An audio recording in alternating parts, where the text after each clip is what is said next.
Olá, alunos, sejam todos bem-vindos a mais uma aula de informática falando sobre as questões relacionadas ao edital da Universidade Federal de Campina Grande, a UFCG 2019. Nessa aula, como eu disse, vamos continuar resolvendo questões de acordo com o conteúdo do edital, mas lembrando que quem desejar adquirir o nosso curso com o conteúdo de informática pode acessar o nosso site, o endereço é veonconcurso.com.br e o link para acesso está aqui na descrição desse vídeo. Então vamos lá para a questão de hoje que diz assim: a BIOS é lacuna ali, indispensável para o funcionamento de um computador.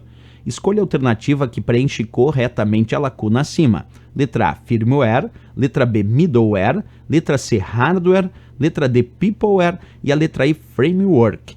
Bem, pessoal, quando a gente pensa em BIOS, antes de mais nada eu preciso explicar para vocês o significado do termo firmware.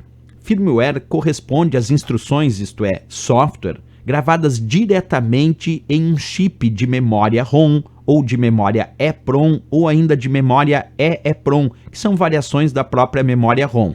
Então, quando nós temos um software que o próprio fabricante foi lá e gravou diretamente num microchip, tradicionalmente de memória ROM, isso nós chamamos de firmware. E o que tem essas instruções? Basicamente, nós podemos dizer que a execução dessas instruções é realizada lá no nível do hardware. Então, são instruções de software armazenadas diretamente num microchip de memória, portanto, num hardware, e são instruções que vão ser realizadas lá no nível do hardware. O firmware normalmente está presente nas placas dos dispositivos, como, por exemplo, a placa-mãe do teu computador tem lá microchips que são chamados de memória ROM ou memória EPROM, ainda até de memória flash. E esses microchips possuem instruções gravadas diretamente neles, e essas instruções é que nós vamos chamar de firmware.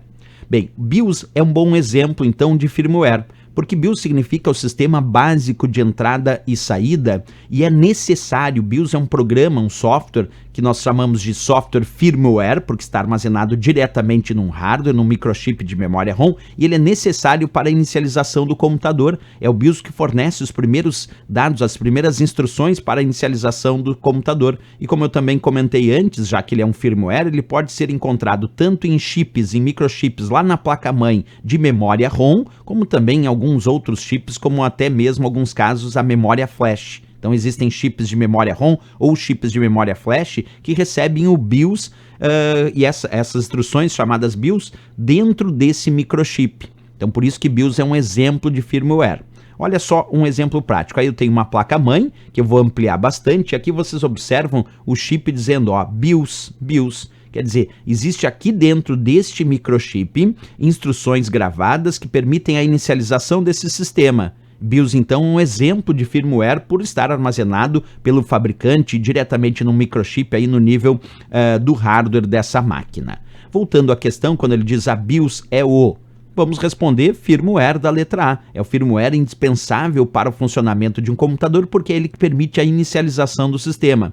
Agora, outras respostas aqui que não cabem, que poderiam ser pegadinhas. Hardware, por exemplo, não. Firmware, na verdade, é um tipo de software armazenado diretamente num hardware, que é o microchip de memória ROM, EPROM ou até memória flash. Mas ele, firmware, não é um hardware, né? Peopleware aqui também interessante, a questão colocou, não é a resposta, porque peopleware são as pessoas que fazem parte de um processo informático. Software é a parte lógica, hardware é a parte física e peopleware é a parte humana, as pessoas que fazem parte do processo informático é que são chamados de peopleware. Mas aqui a resposta, sem dúvida nenhuma, a letra A de América para essa questão. Certo, pessoal? Mais uma questão resolvida e se gostou do nosso vídeo, não esquece, marca um gostei e também se inscreve aqui no nosso canal, lembrando de ativar o sininho para receber as notificações de novas publicações. Espero vocês na próxima aula, grande abraço a todos e bons estudos!